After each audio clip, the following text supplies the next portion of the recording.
Part 1. I'm Eleanor, 28 now, but 6 years ago, my entire family abandoned me at a highway rest stop during what was supposed to be a normal road trip. I stood in that parking lot watching the dust from our family car disappear with no phone, no money, and absolutely no warning. I somehow rebuilt my life from scratch after that day. Recently, after years of silence, they resurfaced with an unexpected message. They need money. Desperately. The audacity still shocks me. If you're watching this, I'd love to know where you're from. Please hit subscribe and leave a comment below. This story might be tough, but I promise there's light at the end. Part 2. I grew up in a small town in rural Pennsylvania in what anyone from the outside would call a normal middle-class family. My father, Frank, worked as an accountant at a local firm, while my mother, Judith, taught second grade at the elementary school.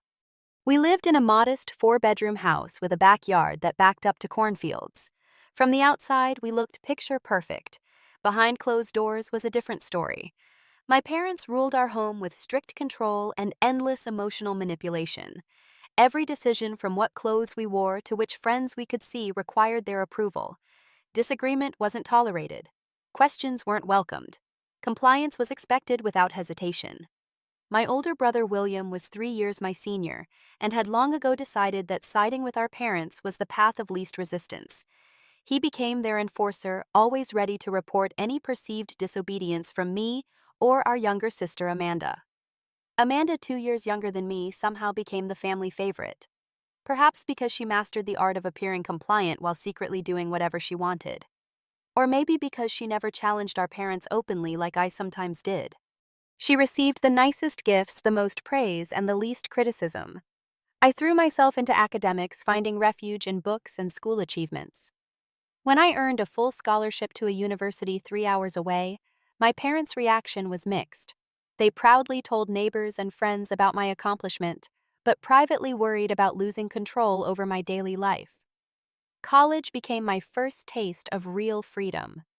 I joined clubs, made friends who accepted me unconditionally, and started forming my own opinions without fear of repercussion. Each time I returned home for holidays or summer breaks, the tension grew thicker.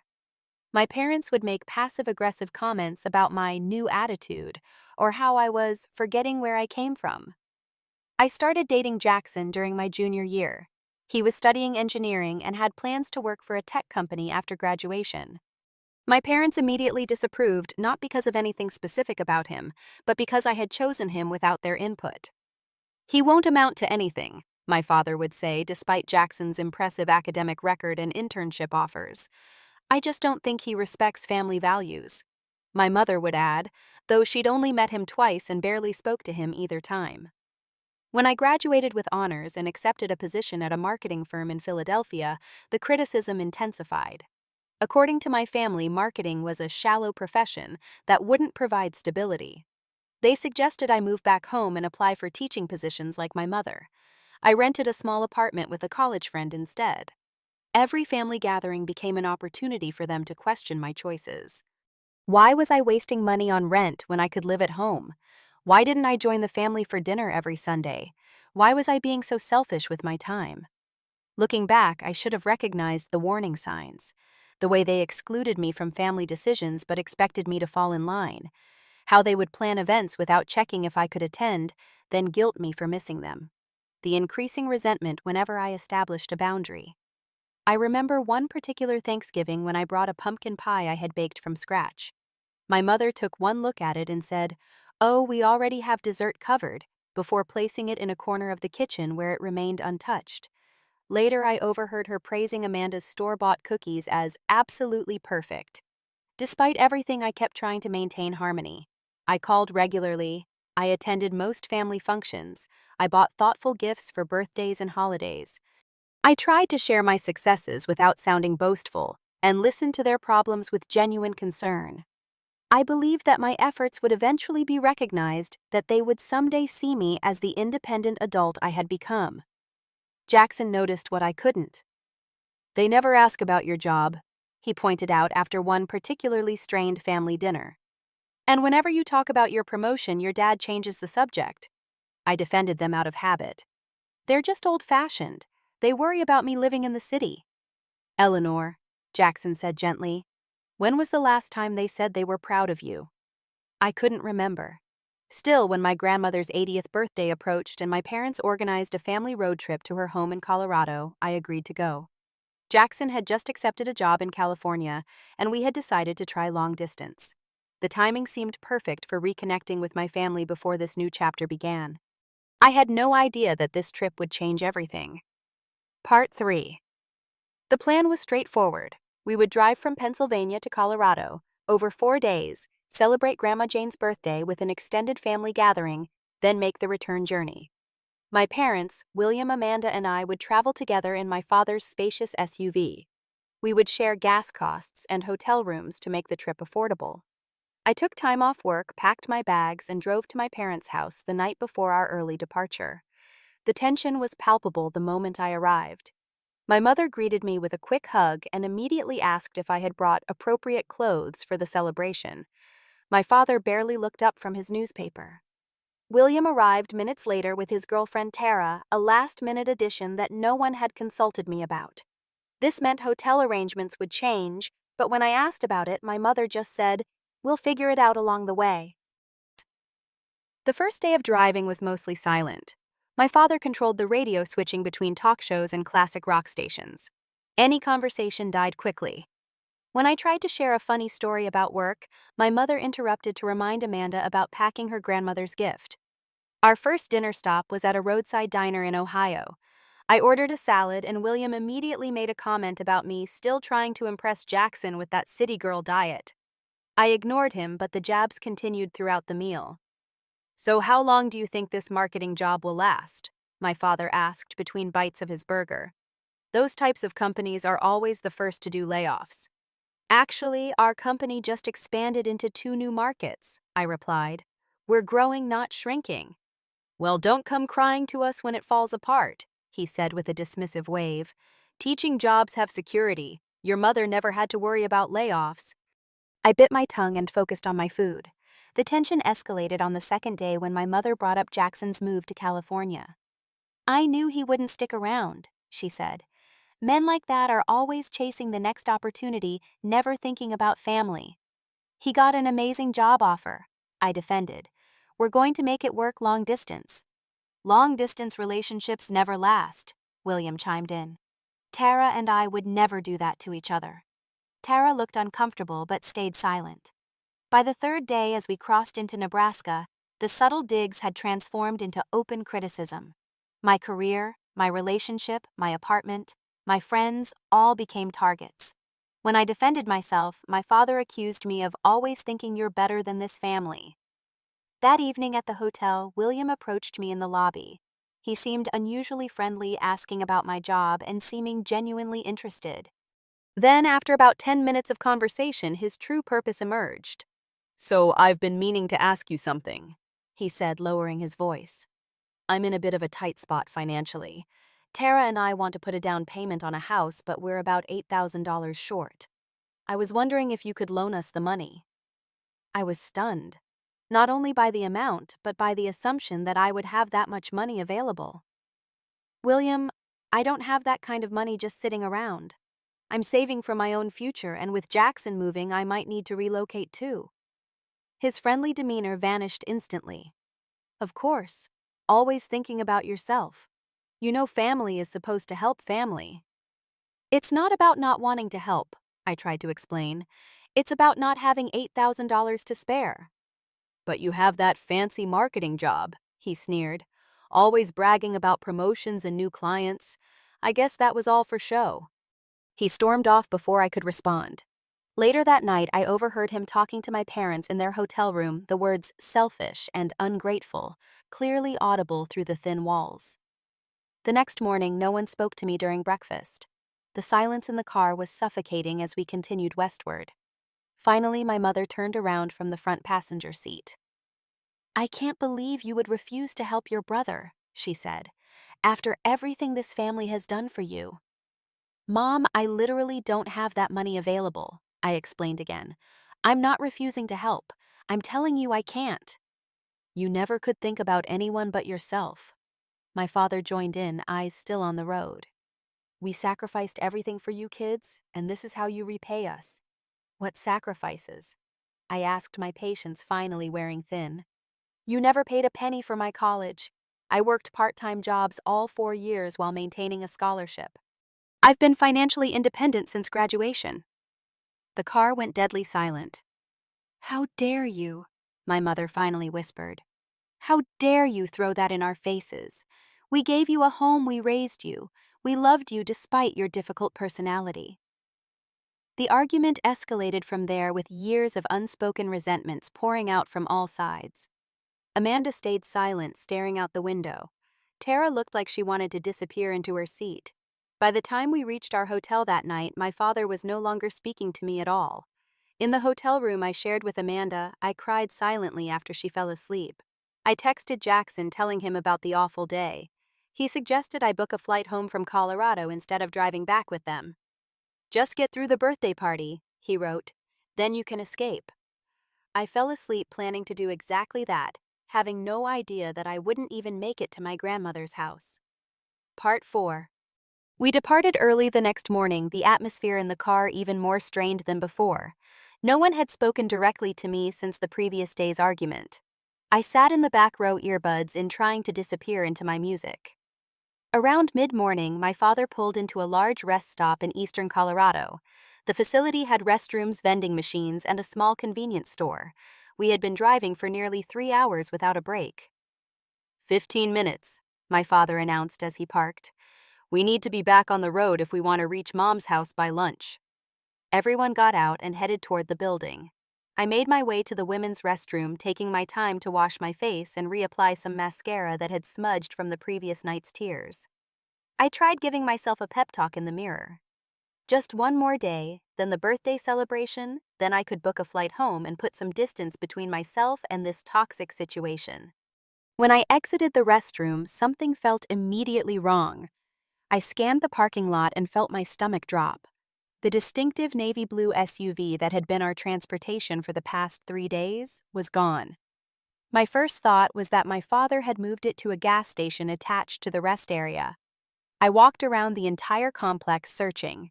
No sign of the vehicle or my family. I pulled out my phone to call them, only to discover I had no service in this remote area. The rest stop had a payphone, but I had left my wallet in the car, assuming we were just taking a quick bathroom break. For 20 minutes, I continued searching, telling myself there must be some explanation. Perhaps they were playing a mean prank and would return laughing. Perhaps there was an emergency and they had to drive someone to a hospital. Perhaps they had misunderstood and thought I was still in the car. Deep down, I knew the truth. This was deliberate. I approached the convenience store counter where a middle-aged woman with a name tag reading Maria was watching me with concern. "Excuse me," I said, my voice shaking. "I think my family left without me. Is there a phone I could use to call them?" Maria's expression shifted from friendly customer service to genuine concern. "Oh, honey, did you get separated from your group?" I explained the situation as calmly as I could, though I could feel panic rising in my chest. "We were on a family road trip, and I went to the bathroom, and now they're gone. I don't have cell service, and my wallet and bags are in the car." Maria let me use the store phone to try calling my parents and siblings. Not one of them answered. I left increasingly desperate voicemails. "Dad, it's Eleanor. I'm at the rest stop. Where are you?" "Mom, please call me back. I'm stranded at the rest stop." "William, this isn't funny. Please come back." "Amanda, please tell them to come get me." After the fourth unanswered call, Maria gently led me to a small break room behind the store. She brought me a cup of water and sat across from me. "Honey, I don't want to assume the worst, but this doesn't sound like a misunderstanding. Do you have someone else you can call, a friend or another relative?" The reality of the situation hit me all at once. My family had abandoned me at a rest stop in a state where I knew no one. I had no money, no transportation, and no way to contact anyone outside this building. I excused myself to the bathroom where I had my first true panic attack. I couldn't breathe. My vision tunneled. My entire body shook violently as I slid down the wall to sit on the floor, gasping for air between sobs.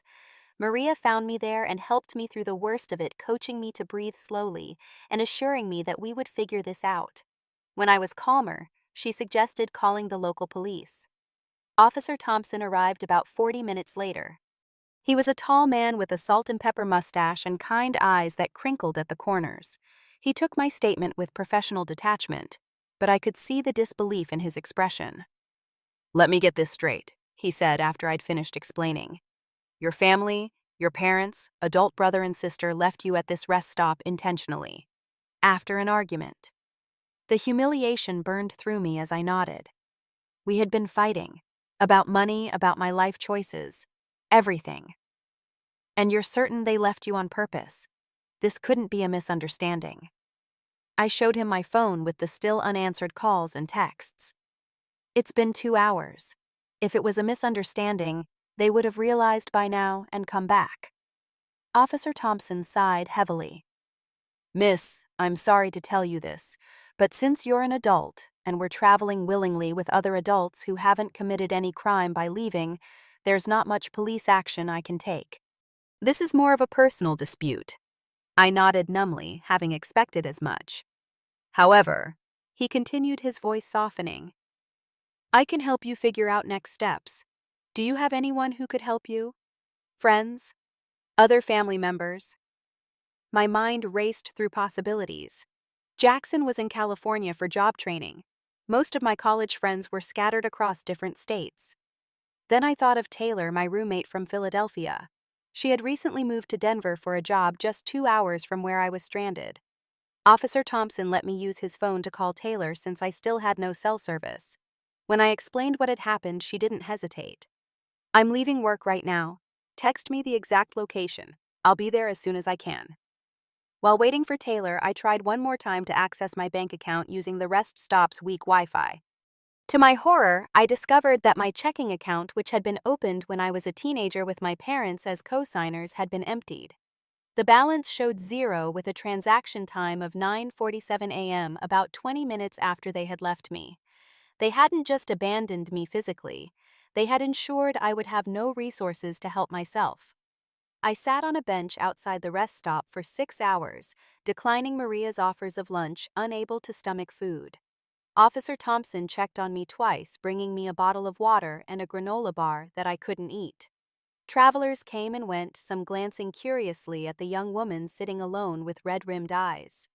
When Taylor's car finally pulled into the parking lot, I ran to it, collapsing into her arms as she stepped out. I had never felt so relieved to see anyone in my life. "It's okay," she whispered, holding me tight. "I've got you now. Let's get you out of here." As we drove away, I looked back at the rest stop that had become the dividing line between my old life and whatever uncertain future awaited me. I had entered that building as part of a family. I left it completely alone. Part 5. Taylor's apartment in Denver was a small one-bedroom with barely enough space for her, let alone an unexpected guest. She immediately cleared half her closet and told me to take the bed while she would sleep on the couch. "Stay as long as you need," she insisted. "We'll figure this out together." That first night, I cycled between numbness, disbelief, and overwhelming grief. One moment I would be staring blankly at the ceiling, the next sobbing uncontrollably into Taylor's spare pillow. The betrayal felt physical, like something inside my chest had been irreparably broken. I kept checking my phone, which Taylor had helped me charge. Surely one of them, most likely Amanda, would reach out with an explanation or apology. The silence was deafening. On the second day, I called my workplace and explained that I had a family emergency and needed a few more days off. My manager was understanding, though I gave her few details. I couldn't bring myself to say the words out loud. My family abandoned me at a rest stop. On the third day, I finally received a text message from my mother. My hands shook as I opened it, hope briefly flaring that this had all been some terrible misunderstanding. The message read, "You need to learn your lesson. Don't contact us until you're ready to apologize and be part of this family properly." I stared at those words until Taylor gently took the phone from my hands. "That's not love," she said firmly. "That's control." By the 5th day, practicality began to override emotion.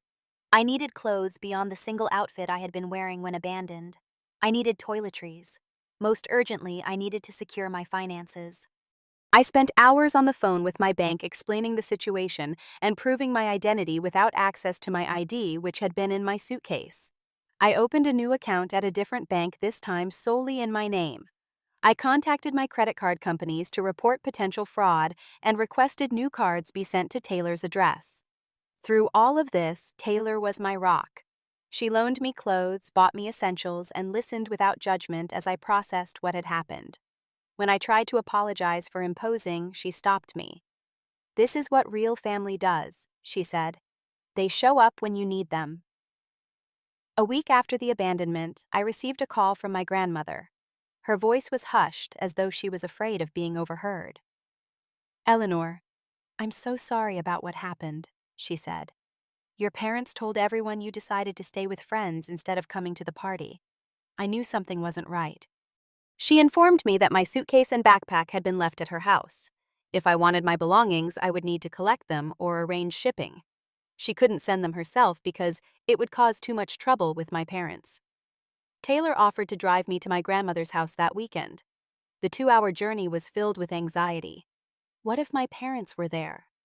What would I say to my grandmother, who had clearly chosen a side despite her sympathetic words? When we arrived, my grandmother was alone. She hugged me briefly, but kept glancing toward the windows as though expecting my parents to appear at any moment. My belongings had been placed in her garage rather than inside her home. "I don't understand why they did this," she said as I checked my suitcase. "But you know how your father can be when he feels disrespected."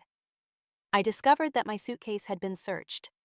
My laptop was missing, as were several pieces of jewelry that had been gifts from Jackson. My passport was gone. Even my favorite sweater was nowhere to be found. "I'm sorry," my grandmother said when I mentioned the missing items. "They said they were taking back things they had paid for." I didn't argue that they hadn't paid for any of it. What was the point? As we were leaving, my grandmother pressed a $100 bill into my hand. "Don't tell them I helped you," she whispered. It was both a kindness and a final betrayal, the acknowledgement that she knew what they did was wrong, coupled with her unwillingness to stand up to them. Back in Denver, the reality of my situation became clearer. I was essentially homeless at 22. Though I had a job to return to in Philadelphia, I had no way to afford housing there without the savings that had been taken from me. Taylor suggested I stay with her until I could get back on my feet. "Denver has marketing firms too," she pointed out. "You could look for work here." I spent days curled up on Taylor's couch, barely eating, moving only when necessary. My phone remained silent except for concerned texts from Jackson. I couldn't bring myself to tell him the full truth yet. How do you tell someone you care about that your own family decided you were disposable? The nightmares began around the 2-week mark. In them, I was always searching for my family in crowded places: airports, shopping malls, amusement parks. I could see them in the distance, but no matter how fast I ran or how loudly I called, they would disappear around corners or into crowds. I would wake up gasping, my heart racing. Taylor finally convinced me to see a therapist. She found Dr. Winters, who specialized in trauma and family issues, and even paid for my first session. The therapist's office was painted a soft blue with comfortable chairs and plants in every corner. Dr. Winters herself was a woman in her 50s with silver-streaked hair and glasses that she frequently adjusted while listening. "What happened to you was abandonment in the most literal sense," she said after I recounted my story. "But from what you've shared about your family dynamics, they've been emotionally abandoning you for years." She helped me see the patterns I had been too close to recognize: the conditional love, the punishment for independence, the scapegoating, the financial control. "Your family didn't leave you at that rest stop because of anything you did wrong," Dr. Winters assured me. "They left you because you were becoming someone they couldn't control and that threatened them." Those words were both devastating and liberating. For the first time, I allowed myself to consider that maybe, just maybe, I wasn't the problem. Part 6. A month after being abandoned, I made a decision. Instead of returning to Philadelphia and my old job, I would start fresh in Denver. Taylor's lease was ending, and she was looking for a 2-bedroom apartment. We could be roommates officially. "Are you sure?" she asked. "What about Jackson?" Jackson and I had been having difficult conversations about our relationship. The distance was one factor, but the bigger issue was my emotional state. I was broken in ways I didn't fully understand yet, and I couldn't ask him to put his life on hold while I pieced myself back together. He understands. I told Taylor, though the breakup had been painful for both of us. We're taking a break, maybe permanently. I need to focus on rebuilding my life right now. I submitted my resignation to the Philadelphia firm and began job hunting in Denver. To my surprise, my experience and portfolio generated several interviews. Within 2 weeks, I accepted a position at a smaller marketing agency that specialized in outdoor recreation brands. Taylor and I found an affordable 2-bedroom apartment in a modest neighborhood. My new salary was slightly lower than what I had been making, but with a roommate to share expenses, I could manage. I furnished my bedroom with thrift store finds and gradually began replacing the possessions I had lost. Sophia from the apartment next door quickly became a friend. She was a kindergarten teacher with a wicked sense of humor who brought us homemade cookies when we moved in. Soon, she was a regular visitor, joining us for movie nights and becoming part of my new support system. In therapy, Dr. Winters helped me establish boundaries for any potential future contact with my family. We discussed what healthy relationships looked like and how to recognize red flags I had been conditioned to ignore. "You're creating a chosen family," she observed during one session. "People who value you for who you are, not what you can do for them."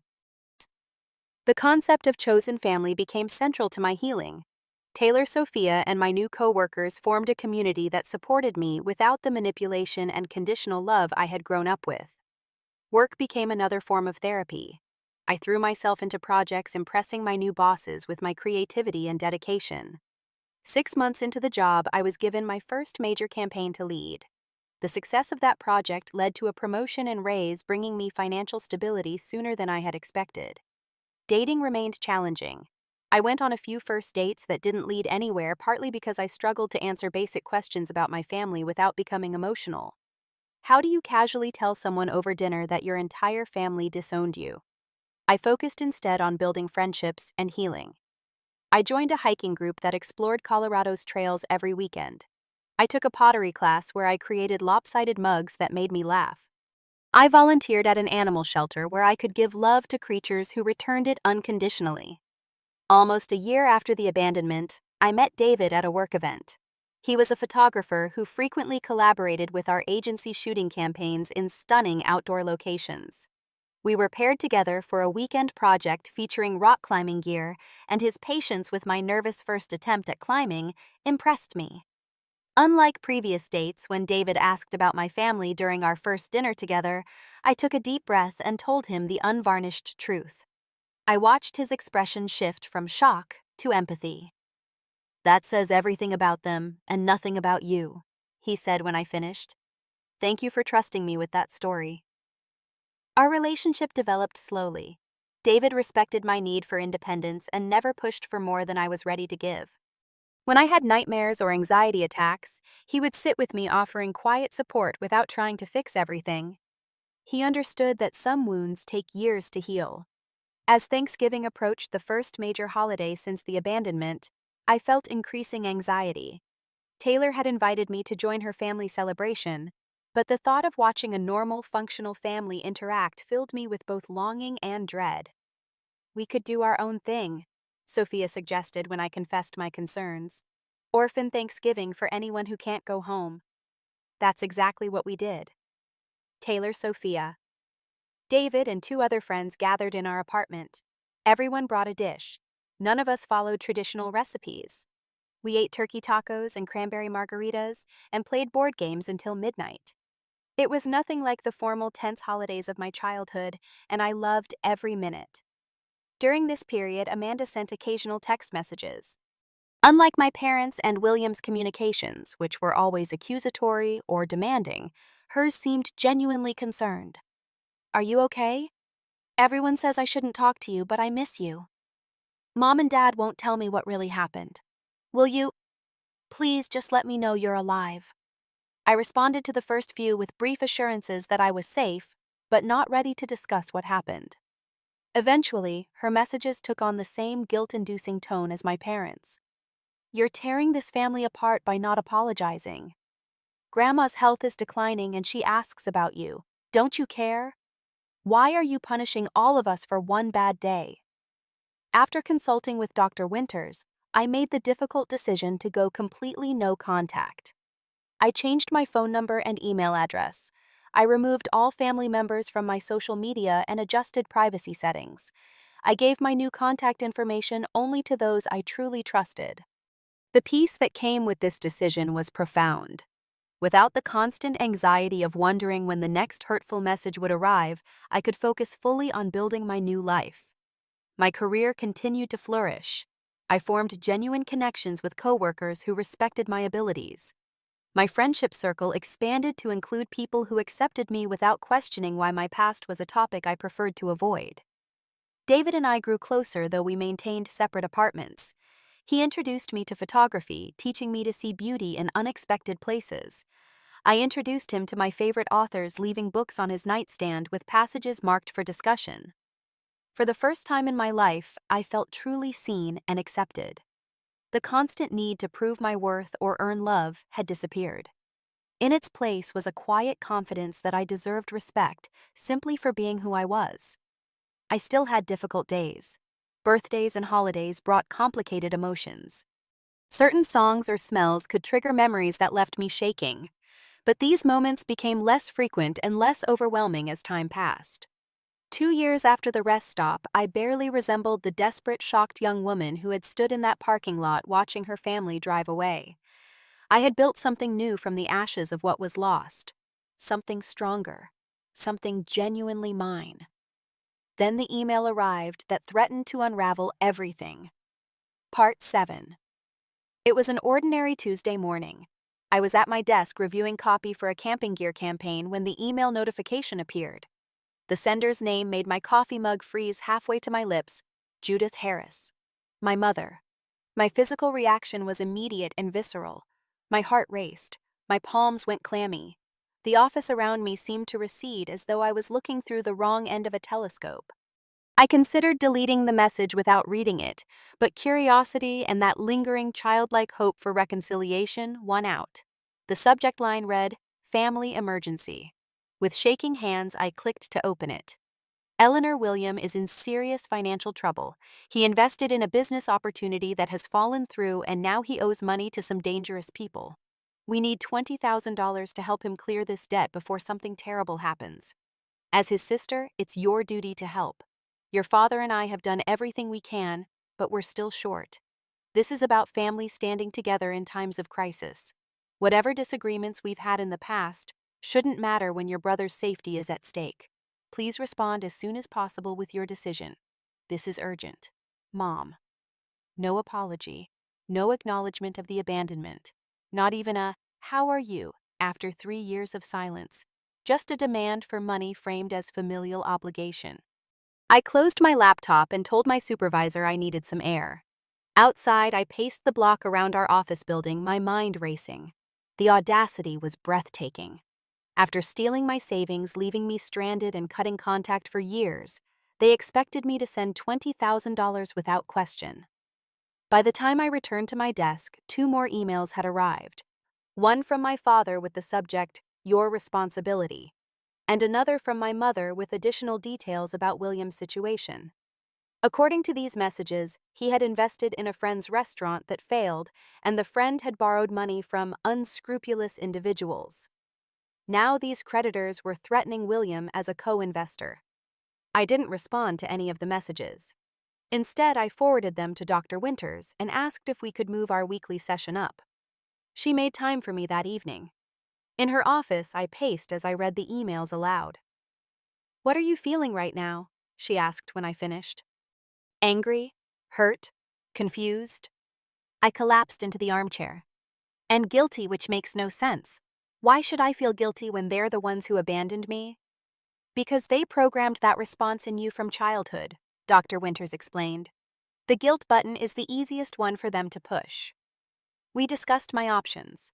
I could ignore the messages entirely. I could respond with a firm no. I could ask for more information before making a decision. Dr. Winters emphasized that any choice was valid as long as it prioritized my well-being. Whatever you decide, she said, remember that you don't owe them anything, not money, not an explanation, not even a response.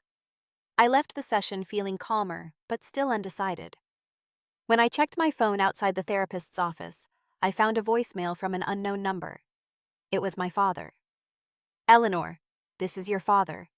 I don't know what kind of person you've become that you would ignore your mother's emails about a family emergency. William could be in real danger here. After everything we've done for you, the least you could do is respond. $20,000 is nothing to someone with your job and no family to support. Stop being selfish for once in your life and help your brother. His voice had the same demanding tone I remembered from childhood, the one that brooked no argument and expected immediate compliance. Once that voice had the power to make me shrink into myself. Now it just made me angry. By the next morning, my inbox contained 5 more messages. My mother had sent detailed wire transfer instructions. My father had sent another angry demand. William himself had written a brief note claiming he was truly sorry for everything, but needed my help before these guys really hurt me. The most surprising was from Amanda. Ellie, please don't ignore this. I know things ended badly between you and everyone else, but Will is really scared. These guys showed up at his house last week. I'm not saying you have to give him the whole amount, but anything would help. We're family, despite everything. I showed the messages to David that evening. He read them carefully, his expression darkening with each one. This feels manipulative, he finally said. They're using fear to pressure you. And notice how none of them actually apologize for abandoning you. They just reference it vaguely as things ending badly or disagreements. I keep thinking about what if William really is in danger, I admitted. Could I live with myself if something happened to him? David took my hands. That's not on you. They created the situation, both William's financial problems and the broken relationship with you. You're not responsible for fixing either one. Over the next few days, the messages intensified. My parents somehow found my new phone number and left multiple voicemails. Extended family members I hadn't spoken to in years sent messages on social media, all with the same theme: family stands together in crisis. The pressure campaign felt coordinated and overwhelming. I began having trouble sleeping again. My anxiety, which had been largely under control, returned with full force. During a particularly difficult night when I couldn't stop my racing thoughts, David held me and whispered, "You know you can make this stop. You have that power." How? I asked. By setting a boundary and sticking to it. Decide what your answer is, communicate it clearly once, and then stop engaging completely. The next day, I felt my first anxiety attack in over a year beginning to build at work. I excused myself to the bathroom where I focused on breathing techniques Dr. Winters had taught me. When that didn't help, I called her office and was fortunate to reach her between sessions. Eleanor, remember what we've discussed about emotional blackmail, she said after I explained the escalating situation. They're using fear, obligation, and guilt, the fog technique, to manipulate you. The only way out of the fog is to see it for what it is. But what if William really is in danger? I asked for the dozenth time. If he's truly in danger, there are proper channels for handling that: police, legal representation, bankruptcy if necessary. Your money won't solve the underlying issues that led to this situation. Her words helped me regain perspective. That evening, with David sitting supportively nearby, I crafted my response. Part 8.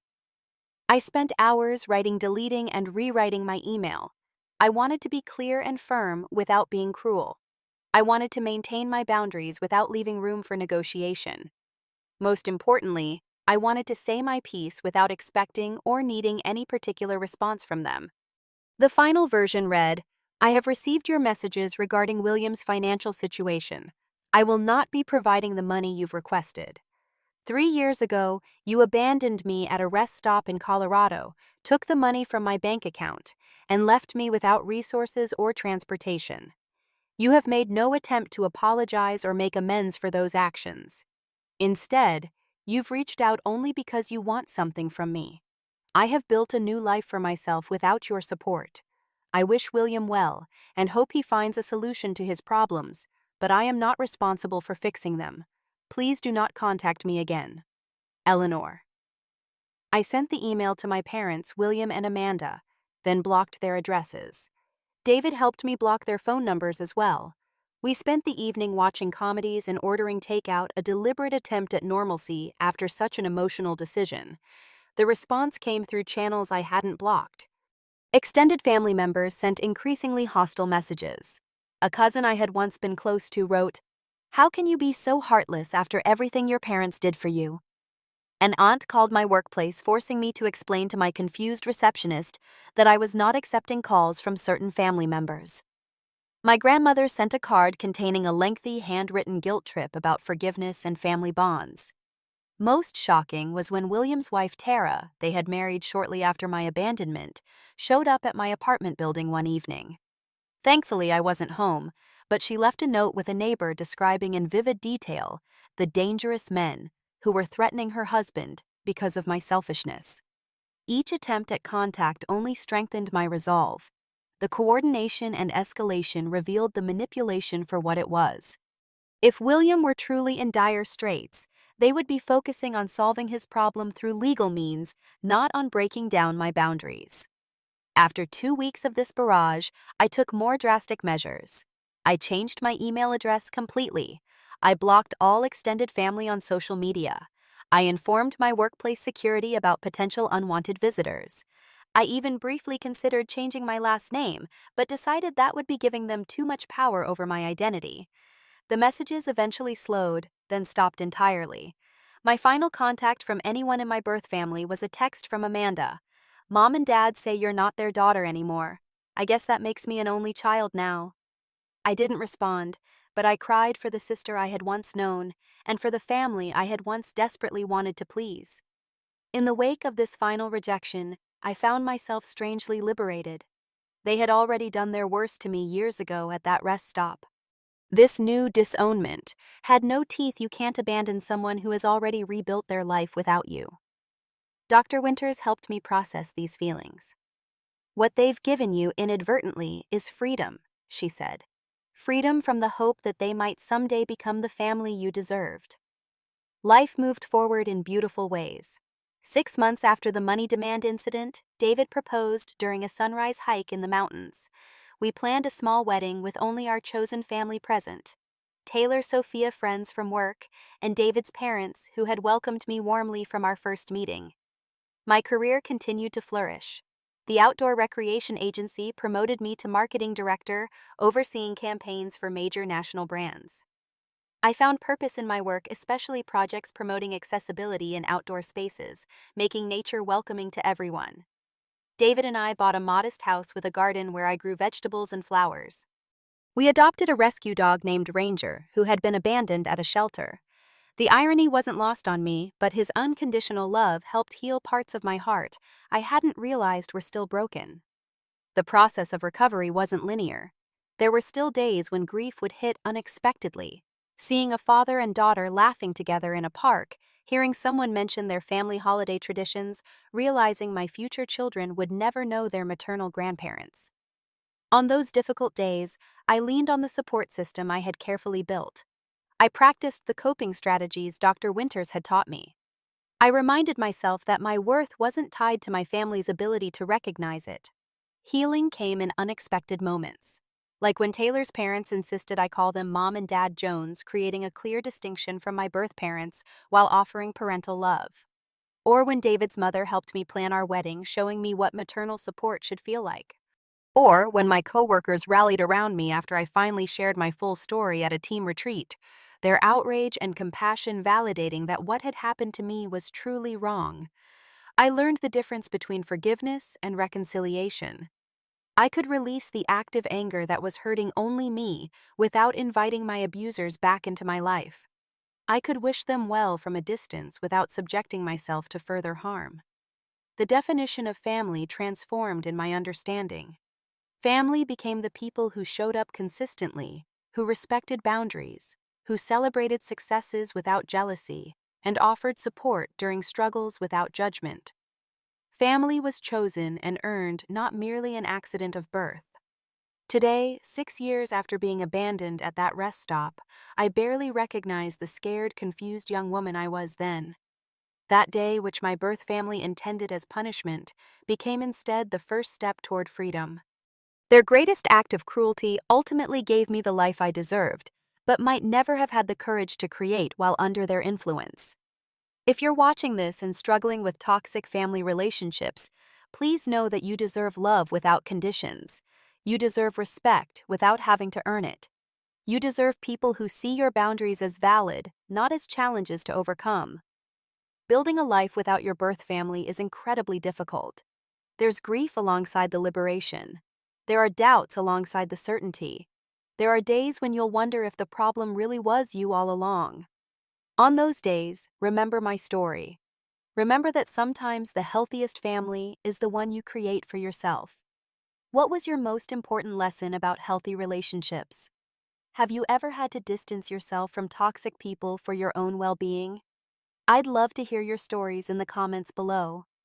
Please like this video if it resonated with you, subscribe to hear more stories like mine, and share it with someone who might need to know they're not alone. Thank you for listening, and remember, the family that matters is the one that treats you with love and respect, regardless of blood ties.